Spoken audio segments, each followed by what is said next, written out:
So here in Eretz Yisrael, you make the bracha of Shechianu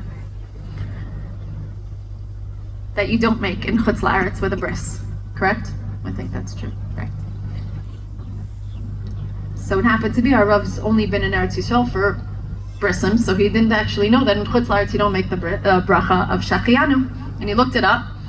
What? Nachon? So he was explaining, how can you make a bracha of Shechianu on something that's causing pain? How can you make the bracha on Shechianu for a baby that is experiencing literally pain and he's crying? It doesn't make any sense. But then he explained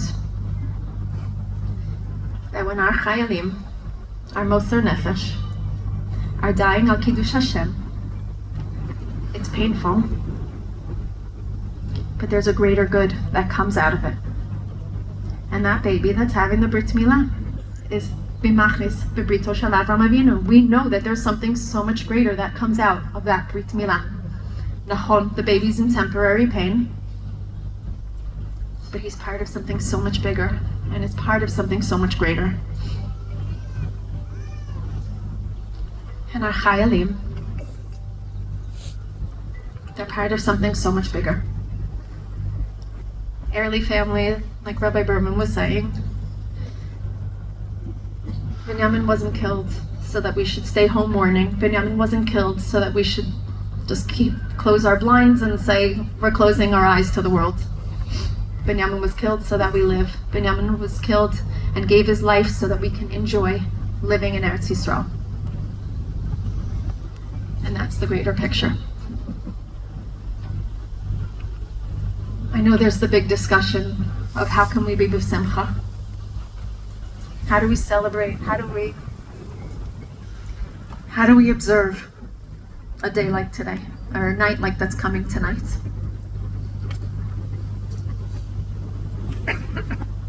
If there's any year, any other Yom Ha'atzmaut, that we have to be thankful for what we have, for our land,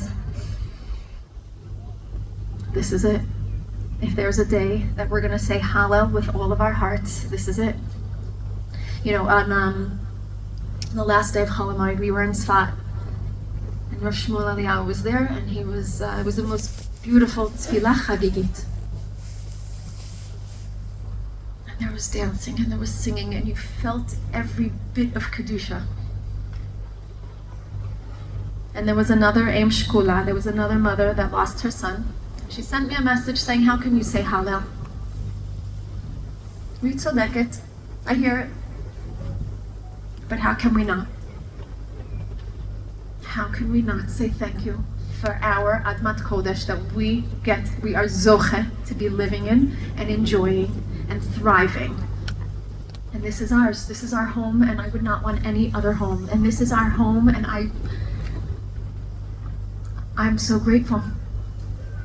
And yes, we had to lose all our soldiers and many others. There were a lot of korbans, but we're zoche. And if there's any time to sing praise to HaKadosh Baruch Hu all day, all night, and then all day and all night and all day and all night, this is the time.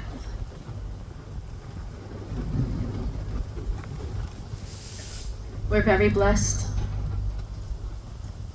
We are honestly, I've been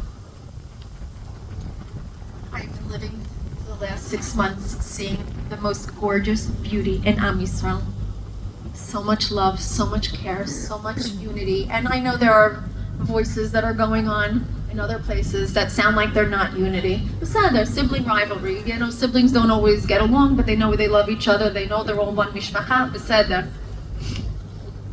But we're all one, and we know it. If there's any lesson we've learned, even the ones that are kvetching, they know that we are one. And they know in their hearts that we are all in this together.